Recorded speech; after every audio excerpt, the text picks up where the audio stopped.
Satyaprakash sir. Sarathi cinema ಮೂಲಕ ಕನ್ನಡ ಇಂಡಸ್ಟ್ರಿಗೆ ನಿರ್ಮಾಪಕರಾಗಿ ಬಂದ್ರಿ. ಅದಾದಮೇಲೆ ಸಿನಿಮಾ ಒಂದು 14 ವರ್ಷ ಆದಮೇಲೆ ಸಿನಿಮಾ ಮಾಡಲಿಲ್ಲ. ಸೊ ಈಗ ಲ್ಯಾಂಡ್ ಲಾರ್ಡ್ ಸಿನಿಮಾ ಮೂಲಕ ಇಂಡಸ್ಟ್ರಿಗೆ ಮತ್ತೆ ಒಂದು ಒಳ್ಳೆ ಕಂಟೆಂಟ್ ಮೂಲಕ ಜನರು ಮುಂದೆ ಬರ್ತಾ ಇದ್ದೀರಾ.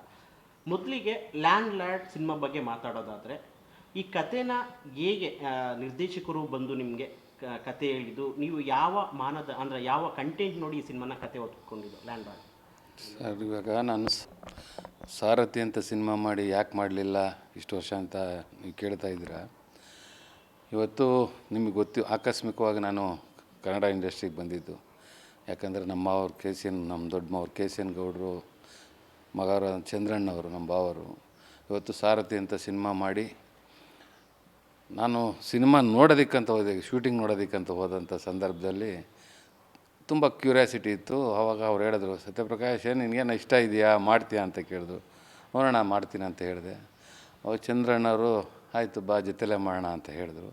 ತದನಂತರ ಗೊತ್ತಲ್ಲ ನಿಮಗೇನೆ, ಆ ಒಂದು ಸಮಯದಲ್ಲಿ ಏನು ಇವಾಗ ಮಾರ್ಕೆಟಲ್ಲಿ ಈ ಬಡ್ಜೆಟ್ಗೆ ಇಷ್ಟು ಸಿನಿಮಾ ಮಾಡಬೇಕು ಅನ್ನೋ ಒಂದು ಕ್ಯಾಲ್ಕುಲೇಷನಲ್ಲಿದ್ದಾಗ ಅದು ಸ್ವಲ್ಪ ದುಬಾರಿ ವೆಚ್ಚ ಆಯಿತು. ಆ ಒಂದು ಸಂದರ್ಭದಲ್ಲಿ ಇಲ್ಲ ನೀವೇ ಮಾಡೋಂಗಿದ್ರೆ ಮಾಡಿ ಅಂತ ಹೇಳಿದ್ರು ಚಂದ್ರಣ್ಣವರು.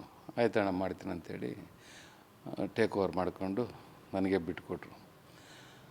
ಬಿಟ್ಟುಕೊಟ್ಟು ಕೊನೆ ಗಳಿಗೆಯಲ್ಲಿ ಸಿನಿಮಾ ಇನ್ನೇನು ರಿಲೀಸ್ ಮಾಡಬೇಕು, ಸೆನ್ಸಾರ್ ಸರ್ಟಿಫಿಕೇಟ್ ಬಂದಿಲ್ಲ, ನೆಗೆಟಿವ್ ರಿಲೀಸ್ ಇದಾಗಿಲ್ಲ, ಬಹಳಷ್ಟು ಕಷ್ಟ ಆಯಿತು. ರಾತ್ರಿ 2 ಗಂಟೆವರೆಗೂ ಸಿನಿಮಾ ರಿಲೀಸ್ ಆಗುತ್ತೋ ಆಗಲ್ವೋ ಅಂತೇಳಿದ್ರು. ಆದ್ರೂ ಎದೆಗುಂದೆ ಸಿನಿಮಾ ರಿಲೀಸ್ ಮಾಡಿದ್ವಿ. ಜನ ಕೈ ಹಿಡಿದು ಒಳ್ಳೆ ಹೆಸರು ಬಂತು, ಹಣನೂ ಬಂತು. ಸೊ ಆದರೆ ಆ ಒಂದು ಪೇಯ್ನ್ ಇತ್ತಲ್ಲ, ರಿಲೀಸ್ ಮಾಡೋಂಥ ಪೇಯ್ನು, ಅಷ್ಟೇನು ಇನ್ನು ಬೇಡಪ್ಪ ಸವಾಸನೆ ಬೇಡ ಅಂತೇಳಿ ಮತ್ತೆ ನಮ್ಮ ಮೂಲ ವೃತ್ತಿಗೆ ಹೋದೆ ಸರ್. ಇನ್ನು ಸಾರ್ಥಿ ಸಿನಿಮಾ ಇವತ್ತಿಗೂ ಸತ್ಯಪ್ರಕಾಶ್ ಸಾರ್ಥಿ ಪ್ರೊಡ್ಯೂಸರ್ ಅಂತಲೇ ಕರೀತಾರೆ. ಆ ಸಿನಿಮಾ ರಿಲೀಸ್ ಮಾಡೋ ಅಂಥ ಸಂದರ್ಭದಲ್ಲಿ ನೀವು ಪಟ್ಟಂಥ ಸವಾಲುಗಳು, ಏನೇನು ಚಾಲೆಂಜ್ನ ನೀವು ಫೇಸ್ ಮಾಡಿದ್ರಿ? ಯಾಕೆಂದರೆ ಆ ಸಿನಿಮಾದ ಯಾವುದೋ ಒಂದು ಸಂಕಷ್ಟದಲ್ಲಿ ಸಿಕ್ಕಾಕೊಂಡಿದ್ರು. ನಿಮಗೆ ಸಿನಿಮಾ ರಿಲೀಸ್ ಆಗುತ್ತಾ ಅನ್ನೋದೊಂದು ದೊಡ್ಡ ಇದಿತ್ತು ಆ ಟೈಮ್. ಇದ್ರ ಜೊತೆಗೆ ನೀವು ಹೊಸ ಪ್ರೊಡ್ಯೂಸರು, ಏನೆಲ್ಲ ಚಾಲೆಂಜಸ್ನ ನೀವು ಫೇಸ್ ಮಾಡಿದ್ರಿ? ಆ ದಿನಗಳೇನೋ ಒಂದು ನೆನಪಿಸ್ಕೋಬೋದಾ? ನಾನು ಪಟ್ಟಂಥ ಕಷ್ಟ ಯಾವ ಶತ್ರುಗೂ ಬರಬಾರ್ದು. ಬಟ್ ಏನೇ ಆದ್ರೂ ಅವತ್ತು ನಮ್ಮ ಹೀರೋ ಅವರು ಹೋಗಿ ಕೇಳಿದಾಗ ಅವ್ರು ಹೇಳಿದ್ರು, ನಾನು ಈ ಪರಿಸ್ಥಿತಿನಲ್ಲಿದ್ದೀನಿ, ನೋಡಿ ಯೋಚನೆ ಮಾಡಿ, ಭಾರಿ ಕಷ್ಟ ಆಗುತ್ತೆ ಅಂತೇಳಿ.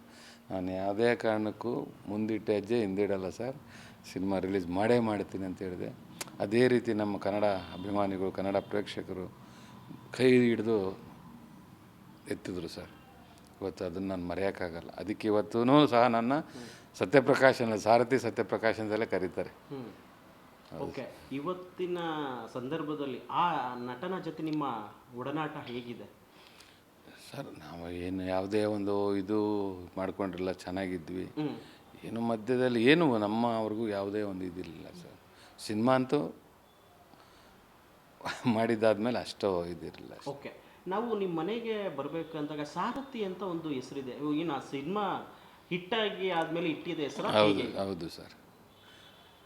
ಇವತ್ತು ಯಾಕಂದರೆ ಒಂದು ಹೆಸರು ಕೊಟ್ಟು ಸ್ಟೇಟ್ ಅವಾರ್ಡ್ ಬಂದಂಥ ಸಾಮಾನ್ಯ ಸತ್ಯಪ್ರಕಾಶನ್ನ ಸಾರಥಿ ಸತ್ಯಪ್ರಕಾಶ್ ಮಾಡಿದ್ಮೇಲೆ ಮನೆಗೆ ಹೋದೇ ಇರಬೇಕಲ್ಲ, ಅದಕ್ಕೆ ಸಾರಥಿ ಅಂತ ರೀಸೆಂಟಾಗಿ ಕಟ್ಟಿದ ಮೇಲೆ ಅದು ಹೆಸರಿಟ್ಟಿದ್ದೆ ಸರ್. ಆ ಹೆಸರಿಟ್ಟಿದ್ದ.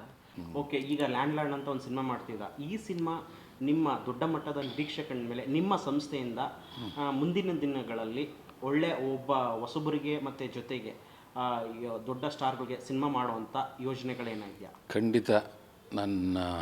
ನಿನ್ನೆ ಟೀಸರ್ ಲಾಂಚ್ ಟೈಮಲ್ಲೇ ನನ್ನ ಮಗರು ಹೇಳಿದ್ರು, ಈ ಒಂದು ನಿರ್ಮಾಣ ಸಂಸ್ಥೆ ಸಾರಥಿ ಸಿನಿಮಾ ಅಂತ ಮೊದಲು ಅರ್ಶೇಶ್ವರಿ ಸಿನಿ ಪ್ರೊಡಕ್ಷನ್, ಅದು ನನ್ನ ಒಂದು ಗ್ರಾಮ ದೇವತೆಯ ಹೆಸರು. ಆ ಒಂದು ಬ್ಯಾನರ್ ಅಡಿನಲ್ಲೇ ಸಾರಥಿ ಸಿನಿಮಾ ಮಾಡಿದ್ದು. ಇವತ್ತು ಆ ಹೆಸರು ಜೊತೆಲೇ ಇವತ್ತು ಸಾರಥಿ ಫಿಲಿಮ್ಸ್ ಅಂತ ಒಂದು ಸಂಸ್ಥೆನೇ ಮಾಡ್ಕೊಂಡಿದ್ದೀವಿ. ಒಳ್ಳೊಳ್ಳೆ ಕಥೆಗಳು ಬಂದರೆ ಆಯ್ಕೆ ಮಾಡಿಕೊಂಡು ವರ್ಷಕ್ಕೆ ಒಂದಾದರೂ ಸಿನಿಮಾ ಇನ್ಮೇಲೆ ಕಂಟಿನ್ಯೂಟಿ ಮಾಡೋಣ ಅಂತಲೇ ಹೇಳಿ ನನ್ನ ಮಗರು ಈಗಾಗಲೇ ಒಪ್ಕೊಂಡಿದ್ದಾರೆ, ಮಾಡೋಣ ಅಂತ ಹೇಳಿದ್ದಾರೆ. ಅವ್ರಿಗೆ ಸದಾ ನಾನು ಸಪೋರ್ಟಿಗೆ ಬೆನ್ನೆಲುವಾಗಿರ್ತೀನಿ ಸರ್.